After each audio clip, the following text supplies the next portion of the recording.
So this is one of those watches that doesn't really try to whisper what it is. It shows up loud. It shows up bold. And the moment it hits your wrist, it's immediately the center of attention. This is the Hublot Big Bang 301.PX.130 RX.174 diamonds in 18K rose gold, 45mm. And yeah, it looks exactly like what that name suggests: premium, aggressive, and unapologetically luxurious. Now the first thing that hits you is the size. 45mm is big.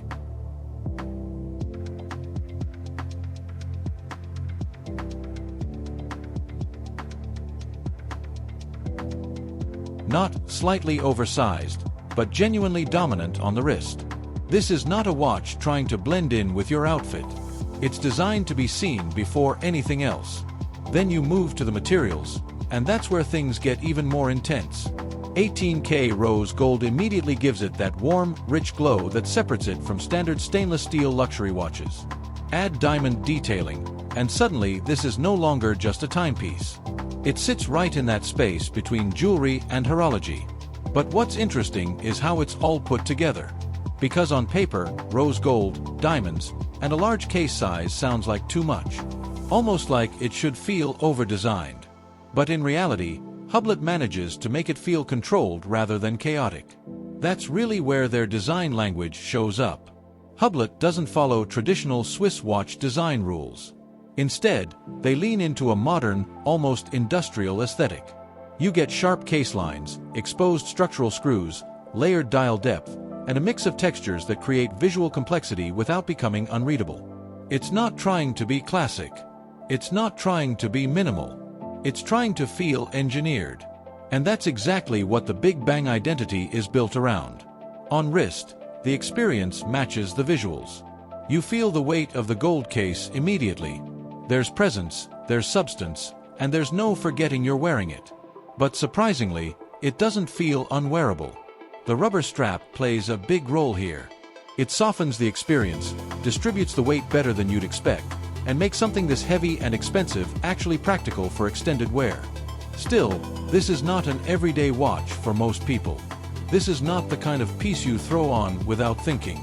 It's not meant for low-profile environments or situations where subtlety matters. It's built for visibility.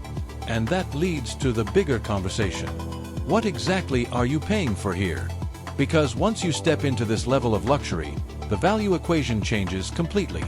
It's no longer just about gold content or diamond quantity. It becomes about brand identity, exclusivity, craftsmanship, and emotional impact. Hublot knows exactly what this watch represents. It's not competing with traditional dress watches or minimalist Swiss timepieces. It exists in a different category, one focused entirely on presence and recognition. This is a watch for people who want their wrist to be noticed instantly without explanation. Even the dial, which looks busy at first glance, is actually more controlled than expected. Despite all the layers and textures, it maintains decent readability. The design is complex, but it's not random. Every element feels placed to add depth and dimension rather than distraction. That balance between complexity and control is actually one of the more impressive parts of the design. Now, when you step back and look at value, this is where opinions really split. Some people look at this and see pure branding. They see a heavy premium attached to a name and a design that prioritizes aesthetics over traditional horological restraint. Others see it differently. They see modern luxury, something that isn't trying to be purely technical, but instead expressive, rare, and emotionally driven. And both perspectives are valid depending on what you expect from a watch. Because this isn't trying to be your only watch. It's not trying to be your most practical watch. It's trying to be your statement watch. There are watches you wear for craftsmanship. There are watches you wear for daily utility. And then there are watches like this, built entirely around presence. That's the category this Hublot sits in. It's not subtle. It's not minimal. And it's definitely not trying to disappear on your wrist. It's trying to be seen first, understood later. And at the end of the day, that's really what defines it. A luxury piece that leans fully into identity, visibility, and modern design expression. Not for everyone, but very clearly built for the people it's meant for.